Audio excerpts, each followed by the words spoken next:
kooxda kubadda cagta Man City ayaa maanta ku ciil baxday kooxda Newcastle. Man City ayaana xasuusanaa inuu kasoo gaaray Champions League jab aad u xoogan markii Real Madrid ay kasoo badisay.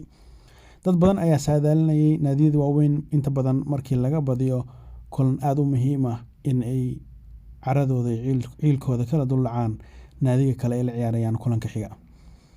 Man City ayaa ku durdurisay kooxda kubadda cagta ee Newcastle United ayagoo kaga badiyay 5 gool iyo waxba. kamida hore ciyaarta waxa lagu kala maray 2-0 ay ku hogaaminaysa kooxda Man United iyadoo hal goolashaas u kala dhigeen Raheem Sterling iyo Laporte, halka second halfkii Man City ay dhalisay 3 gool ee u dhaliyeen Rodrigo, Foden iyo Raheem Sterling oo goolka ugu dambeeyay dhaliyay.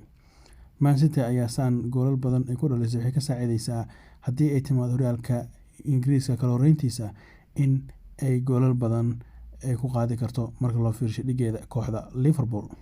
Inka kala horeynta horyaalka Ingiriiska kooxda Man City ayaa 86 dhibcood leh halka Liverpool ay leedahay 83 dhibcood. labada kooxood waxay wada ciyaareen min 35 kulan.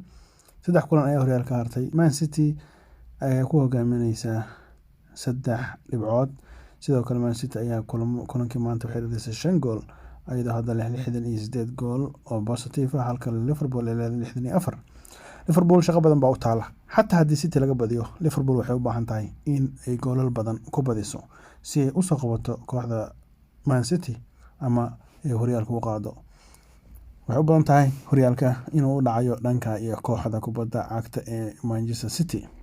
ciyaaryahanka hore kooxda Man City oo Sky Sport u hadlayay ayaa aaminsan in haddii City ay ku guuleysto koobkan oo Guardiola noqonayo tababare horyaalka Premier League iska haysta marka loo fiirsho 5 sano ee uu joogay waxay noqonaysaa sanadkii afraad oo ku guuleysto. waa tababare ugu horeeyay oo sidaas sameeya. haddii uu 20 sano City sii joogo maxaad malaynaysaa City inay qaadi doonto? waa kooxda Man City oo ka badisay kooxda Newcastle United 5-0 kaga badisay kulankii maanta. tababaraha Liverpool Jurgen Klopp ayaa qaaday hal horyaal 7 sano oo ku sugnaa kooxda Liverpool. misleedahay labada tababare waa isku dhigmaan mase waxaas leedahay Man City wuxuu imaaday Guardiola naadi aad u dhisan marka loo fiirsho Jurgen Klopp oo imaaday kooxda Liverpool oo ku dhammaysanaysa kaalinta 5aad iyo 4aad meelaha.